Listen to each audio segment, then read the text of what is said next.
learning concepts, where we learn the concepts of electrical engineering in a simple way. Hi, I am Kanai Kumar, and today we will see a very important topic, that is the winding factors in case of a three-phase alternator. Good morning दोस्तों, आपका स्वागत है मेरे YouTube channel में learning concepts. और आज हम लोग एक ऑल्टरनेटर या रोटेटिंग एसी मशीन्स के वाइंडिंग फैक्टर्स के बारे में जानेंगे। ये टॉपिक बहुत ही इंपॉर्टेंट है, क्योंकि जब भी हम किसी भी मशीन को वाइंडिंग करते हैं, किसी मशीन का वाइंडिंग कर रहे हैं, तो उस समय में ये सब फैक्टर्स बहुत ज़्यादा इंपॉर्टेंट आता है। और साथ साथ मशीन्स के आउटपुट में भी ये फैक्टर्स बहुत ज़्यादा इम्पैक्ट आपका प्ले करते हैं। तो आज हम लोग देखेंगे कि वाइंडिंग फैक्टर्स बेसिकली होता क्या है और इनका इफेक्ट क्या होता है, क्यों ये इतना इंपॉर्टेंट हो जाते हैं और क्यों इनको हम लोग कंसिडरेशन में लेते हैं। ठीक है, तो बेसिकली वाइंडिंग फैक्टर्स को जानने से पहले कुछ हमें इंपॉर्टेंट टर्म्स जानने होंगे, जो आज के वीडियो में मैं डिस्कस करूंगा और जिसके आधार पे हम लोग फ्यूचर में बाद में हम लोग वाइंडिंग फैक्टर्स को आसानी से समझ सकते हैं। तो नॉर्मली जब हम लोग कहीं पे भी वाइंडिंग करते हैं, किसी भी मशीन में, रोटेटिंग मशीन्स में खासकर, तो क्या होता है, आपका 3 टर्म्स होता है। सबसे पहला होता है आपका टर्न्स। सबसे पहला टर्म होता है आपका टर्न। टर्न का मतलब क्या होता है कि जब हम एक कॉइल को किसी एक स्टार्टिंग पॉइंट से, एक स्लॉट से स्टार्ट करते हैं और फिर एक टर्न लेके कहीं पे एंड करते हैं, तो this is called one turn. इसको क्या कहा जाता है, आपका वन टर्न। ठीक है, इसी तरह से कॉम्बिनेशन ऑफ सम टर्न्स, कुछ टर्न का कॉम्बिनेशन को क्या कहा जाता है, आपका कॉइल। ठीक है, और एक मशीन में टोटल जो कॉइल्स होते हैं उनका कॉम्बिनेशन को कहा जाता है आपका वाइंडिंग, को कहा जाता है आपका वाइंडिंग। तो बेसिकली यहाँ पर 3 टर्म्स हैं। सबसे पहला होता है आपका टर्न, जो कि एक यूनिट है, सिंगल यूनिट है, जहाँ पर हम लोग कॉइल को स्टार्ट करते हैं और फिनिश करते हैं, that is called one turn. फिर टर्न, कुछ टर्न का कॉम्बिनेशन क्या होता है, आपका कॉइल होता है, और कॉइल्स का कॉम्बिनेशन आपको क्या बोलते हैं, वाइंडिंग्स बोलते हैं। ठीक है, इसमें बहुत ही माइन्यूट डिफरेंस होता है, और बेसिकली बहुत सारे नॉर्मल बुक्स में जब हम लोग पढ़ते हैं तो तीनों को लगभग एक ही टर्म्स में कंसिडर किया जाता है, but all the 3 are different things. तीनों आपका अलग अलग चीज़ होता है, तो इस पर ध्यान देने वाली बात है। टर्न सबसे बेसिक यूनिट, सबसे छोटा यूनिट होता है, जहाँ पर हम लोग कॉइल को एक जगह से स्टार्ट करके एक जगह फिनिश करते हैं। फिर जब हम मशीन में बांधते हैं तो कुछ टर्न्स मिला के कॉइल बनाते हैं और कुछ कॉइल्स मिला के हम लोग पूरा वाइंडिंग को डिसाइड करते हैं। ठीक है, अब जब हम लोग कहीं पे भी एक टर्न बनाते हैं या कॉइल का स्टार्टिंग करते हैं, तो टर्न से स्टार्ट करते हैं। तो कॉइल जब हम लोग वाइंडिंग करना स्टार्ट करते हैं, टर्न बनाते हैं, तो हम लोग कहीं से स्टार्ट करते हैं और कहीं जाके एंड करते हैं। That means there will be a distance between the starting and end of the coil. Coil के स्टार्ट और एंड के बीच एक डिस्टेंस होगा। ठीक है, ये जो डिस्टेंस होता है, इस डिस्टेंस का नाम in case of any machines, यहाँ पर जो डिस्टेंस होता है इसको कहा जाता है आपका पिच। तो कहा जाता है आपका पिच। पिच का मतलब होता है basically in case of machine इसको कहा जाता है डिस्टेंस। ठीक है, अब जब भी हम लोग कहीं पे भी डिस्टेंस मेजर करते हैं या लेंथ मेजर करते हैं, हम लोग क्या करते हैं, हम लोग कंपेयर करते हैं। जैसे मान लीजिए, अगर आपको मेजर करना है कि आपके घर में जो टेबल है उसका लेंथ क्या है, तो क्या कीजिएगा, एक स्केल लीजिएगा या मीटर लीजिएगा, उससे आप मेजर कीजिएगा। तो क्या करते हैं, आप कंपेयर करते हैं फ्रॉम ए स्टैंडर्ड मेजरमेंट। तो जो आपके पास स्केल है या जो मीटर आपके पास है, आप लोग क्या मानते हैं कि वो एक स्टैंडर्ड स्केल है, उससे कंपेयर करते हैं कि उसमें कितना टर्न टाइम्स वो आ रहा है, तो उसके हिसाब से आप उसका लेंथ को बोलते हैं। जैसे मान लीजिए अगर 1 फुट का स्केल है और वो 4 बार आ रहा है, तो 4 फुट आप उसका लेंथ बोलते हैं। उसी तरह से जब हम लोग मशीन में वाइंडिंग करते हैं, तो यहाँ पर भी जो डिस्टेंस होता है उसको भी हम लोग किसी के टर्म में कंपेयर करके ही मेजर करते हैं। अब एक चीज़ देखिए, जहाँ पर हमें क्या होता है कि जब हम स्केल से कंपेयर करें किसी भी लेंथ को मेजर करने में, तो वहाँ पर स्केल का लेंथ क्या है, कॉन्स्टेंट है या फिक्स है। तो जब मशीन में हम लोग वाइंडिंग करेंगे, तो मशीन में जो भी डिस्टेंस लेंगे, जो भी कॉइल का आपका डिस्टेंस होगा, वो तो फिक्स नहीं है ना। कॉइल आप 1 से निकाल के 3 नंबर स्लॉट में भी डाल सकते हैं, 5 नंबर में भी डाल सकते हैं, 2 नंबर में भी डाल सकते हैं। तो जो भी डिस्टेंस होगा उसको किसी कांस्टेंट टर्म के रेस्पेक्ट में हम लोग मेजर करेंगे। ठीक है, तो वो कांस्टेंट टर्म होता क्या है, तो एक मशीन में जब हम लोग वाइंडिंग करते हैं, तो देयर आर 2 डिस्टेंसेस, 2 डिस्टेंस होता है। सबसे पहले क्या होता है कि किसी मशीन में आपका स्टेटर में क्या होता है, नंबर ऑफ पोल्स होते हैं। ठीक है, और ये पोल्स क्या होता है, मशीन में सिमेट्रिकली आपका अलाइन होता है। सिमेट्रिकली मतलब इक्वल डिस्टेंस पर आपका अलाइन होता है। ठीक है, तो मान लेते हैं एक मशीन में अगर 2 पोल मशीन है, तो क्या होगा, एक नॉर्थ को हम लोग यहाँ प्लेस करेंगे, साउथ को यहाँ प्लेस करेंगे। अगर 4 पोल होगा तो आपका इस तरह से प्लेसमेंट हो जाएगा। ठीक है, तो यहाँ पर जब हम किसी भी मशीन में वाइंडिंग करते हैं, तो वहाँ पर जो पोल्स है, पोल्स का पोजीशन क्या होता है, आपका फिक्स होता है। पोल्स का पोजीशन फिक्स होता है। That means the distance between the two poles is constant. तो यहाँ पर जो डिस्टेंस होता है दो पोल के बीच वो क्या होता है, फिक्स हो जाता है। अगर 4 पोल का मशीन है तो वो उसमें भी कांस्टेंट होगा, 2 पोल का मशीन है तो उसमें भी कांस्टेंट होगा। ठीक है, तो the distance between the two poles is known as the pole pitch. को क्या कहा था आपका, पोल पिच। पोल पिच क्या हो गया, अगर पोल पिच की बात करें, पोल पिच होता है distance between two consecutive poles, दो कंसेक्यूटिव पोल्स के बीच का डिस्टेंस। ठीक है, कंसेक्यूटिव का मतलब क्या होगा, simultaneously north and south pole. ठीक है, जैसे मान लीजिए अगर आपके पास 4 पोल मशीन है तो इसका मतलब ये नहीं हो, 4 पोल मशीन है, 1 2 3 4 4 पोल मशीन है, तो यहाँ पर जो पोल पिच होगा वो क्या होगा, ये नॉर्थ और ये साउथ के बीच का डिस्टेंस, फिर ये साउथ या इस नॉर्थ के बीच का डिस्टेंस, ये नॉर्थ या इस साउथ के बीच का डिस्टेंस। ऐसा नहीं कि ये वर्टिकल डिस्टेंस और ये वर्टिकल डिस्टेंस हम लोग लेंगे। जब भी लेंगे दो कंसेक्यूटिव पोल के बीच का डिस्टेंस लेंगे। तो यहाँ पर जो डिस्टेंस मेजर किया जाता है, यहाँ पर in terms of number of slots measure किया जाता है।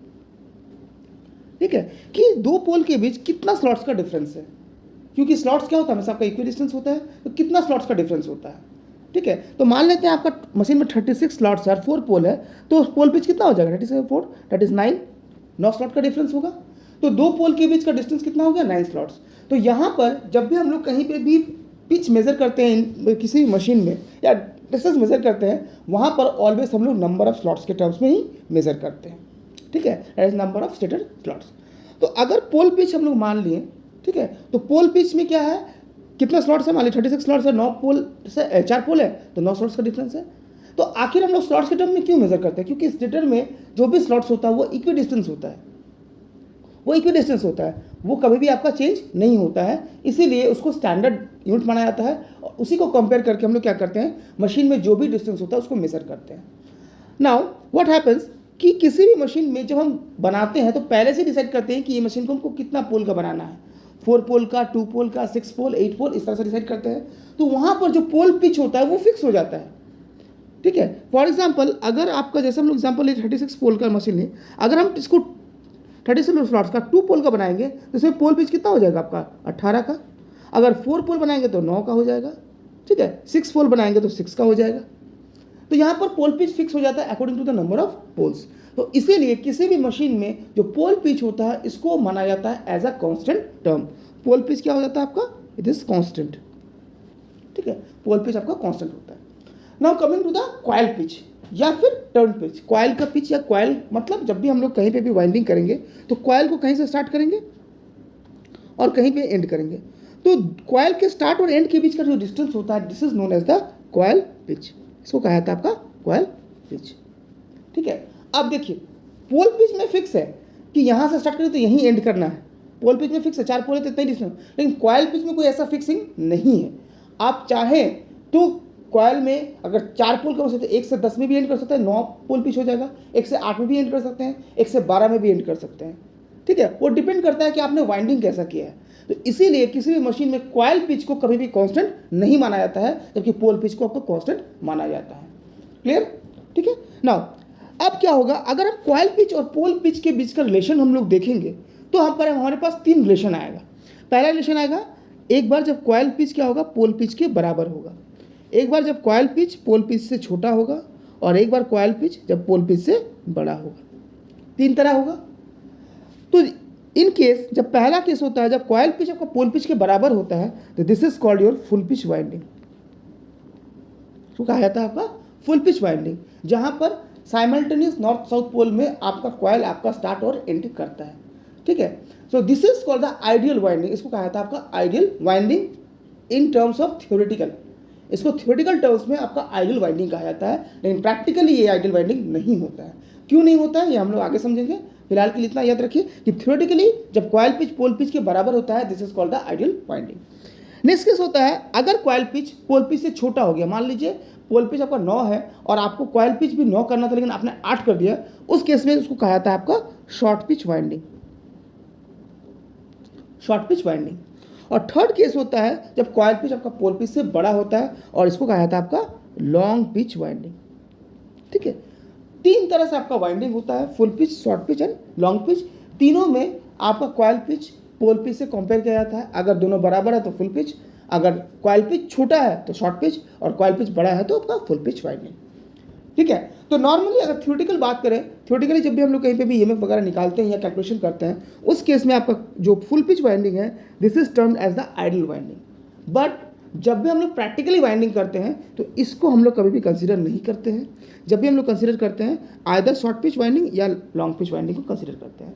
लेकिन बेसिकली जब भी हम लोग वाइंडिंग करते हैं तो winding is done on the short pitch winding, हम लोग हमेशा शॉर्ट पिच ही करते हैं।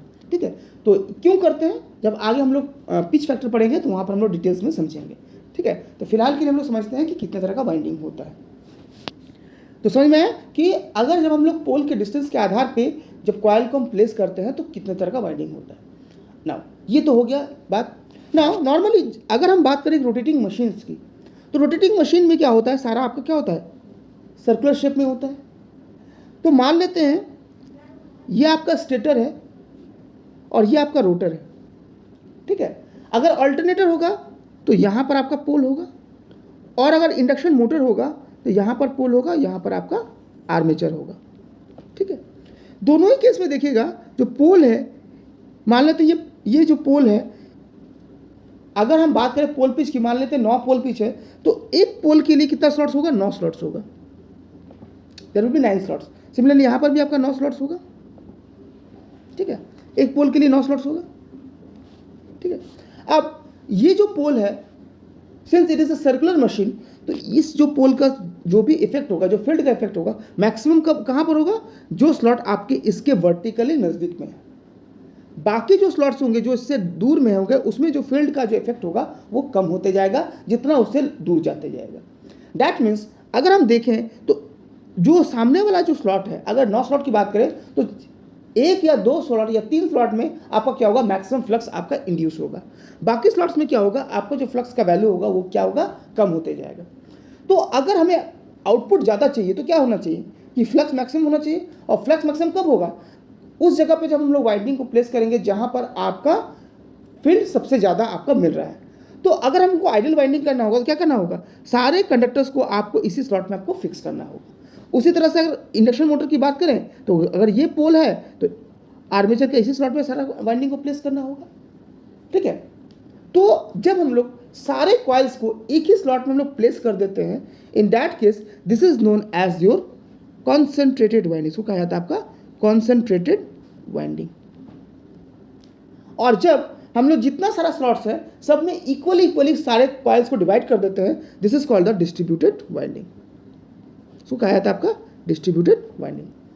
ठीक है, तो डिपेंडिंग कि हम लोग किस तरह से वाइंडिंग कर रहे हैं, किस तरह से वाइंडिंग मतलब कैसे हम लोग उसको डिवाइड कर रहे हैं, नंबर ऑफ कॉइल्स को, एक वाइंडिंग के कॉइल्स को कैसे डिवाइड कर रहे हैं इन अ पर्टिकुलर पोलर एरिया।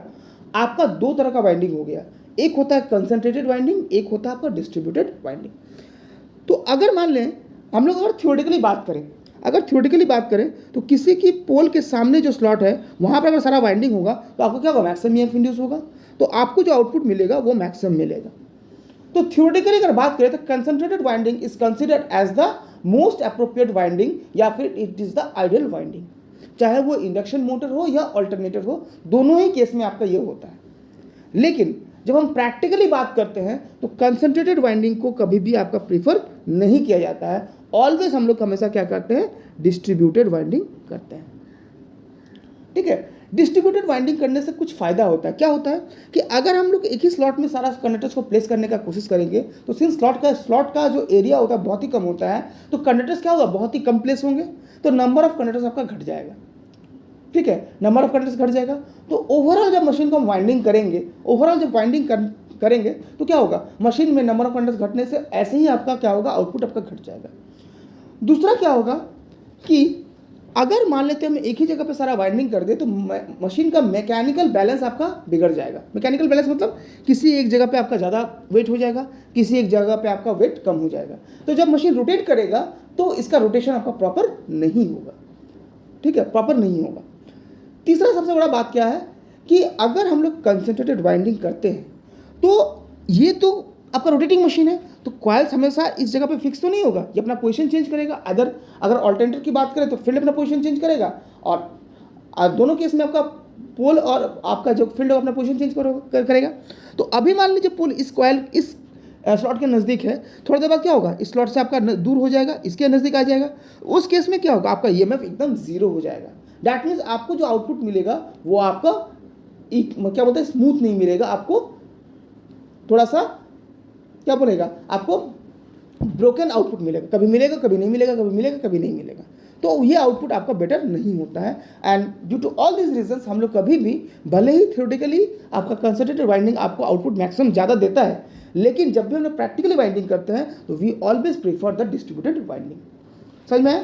तो जब भी हम लोग एसी मशीन्स का वाइंडिंग करते हैं, चाहे इंडक्शन मोटर या ऑल्टरनेटर हो, दोनों ही केस में हम लोग इन दोनों फैक्टर्स को ध्यान में रखते हैं।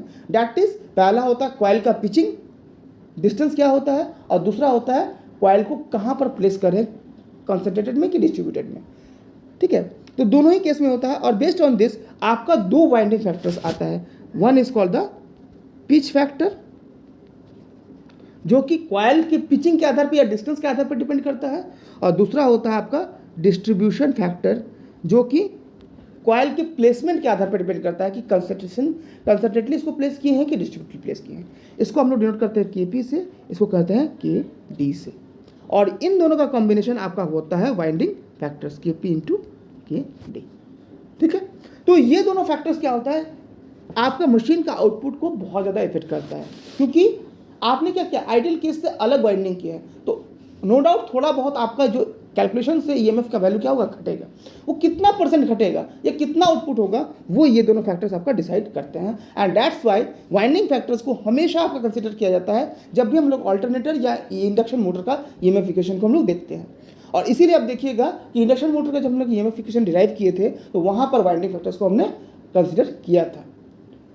लेकिन जब ट्रांसफार्मर का करते हैं, ट्रांसफार्मर में कोई सर्कुलर वाइंडिंग नहीं होता है, तो इसीलिए वहाँ पर वाइंडिंग फैक्टर्स आपका नहीं आता है। तो this is the basic difference between the EMF equation of N induction motor and a transformer. भले ही दोनों का प्रिंसिपल सेम है, वर्किंग सेम है, बट दोनों का कंस्ट्रक्शन में अलग होने की वजह से एक में वाइंडिंग फैक्टर्स आता है, एक में वाइंडिंग फैक्टर्स नहीं आता है। ठीक है, नाउ ये वाइंडिंग फैक्टर्स क्या होता है, कैसे इफेक्ट करता है, क्या इसका वैल्यू होता है, ये हम लोग आगे की क्लासेस में प्रॉपरली आपको देखेंगे। ठीक है, तो आज का जो वीडियो था ये बेसिकली ये समझाने के लिए था कि वाइंडिंग फैक्टर्स क्या होता है और क्यों ये इफेक्ट करता है। नॉर्मली ये चीज़ आपका सेमेस्टर एग्जाम्स में या कभी भी एग्जाम्स, नॉर्मल एग्जाम्स में आपको कभी भी पूछा इससे कुछ नहीं जाता है, लेकिन आपको वाइंडिंग फैक्टर को समझने के लिए ये सब टर्म जानना बहुत ज़्यादा इंपॉर्टेंट है, तो जो कि आपको फ्यूचर में आगे का जो टर्म्स होगा उसको समझने में आपको बहुत ज़्यादा मदद करेगा। ठीक है, तो आई होप कि आपको ये वीडियो समझ में आया होगा, और किसी कोई भी बच्चे अगर इंडक्शन मोटर का ईएमएफिकेशन वाला वीडियो नहीं देखे हैं तो मैं लिंक डिस्क्रिप्शन बॉक्स में दे दूंगा, वहाँ पर आ जाके आप उसको देख सकते हैं। ठीक है, तो ये होगी आपका बेसिकली वाइंडिंग फैक्टर्स का एक ओवरव्यू, जहाँ पर वाइंडिंग फैक्टर्स क्या होता है और क्यों इसको हम लोग इस्तेमाल करते हैं, ये आज हम लोग देखें। नेक्स्ट क्लासेस में हम लोग वाइंडिंग फैक्टर्स को और डिटेल्स में हम लोग देखेंगे। तो अगर आपको वीडियो अच्छा लगा है तो प्लीज़ लाइक करें, अपने दोस्तों के साथ शेयर करें, और अगर आप चैनल पर नए हैं तो प्लीज़ सब्सक्राइब करें, क्योंकि अगर और बेल आइकन को दबाना ना भूलें, ताकि आपको इस तरह का इन्फॉर्मेटिव वीडियोस का इन्फॉर्मेशन आगे भी मिलता रहे। So that's all for today. I hope you have understood.